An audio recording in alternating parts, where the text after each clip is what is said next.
Thank you, Lord. Salamat. Thank you, Lord, kasi iniingatan mo ako. Salamat, Panginoon, kasi yung magulang ko hindi mo hinahayaan na magkasakit.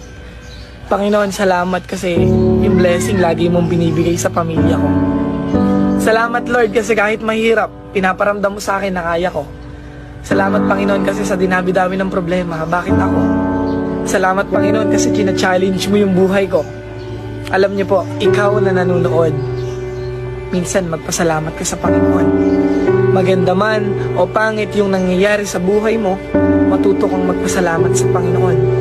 Dahil siya lang naman yung dahilan kung bakit ka matibay, kung bakit ka lumalaban, kung bakit may nakakaharap kang mga problema. China-challenge ka ng Panginoon dahil alam niyang kaya mo, alam niyang mapagtatagumpayan. Kaya thank you, Lord. Salamat, Panginoon, kasi makulit man ako, nakakalimutan ko man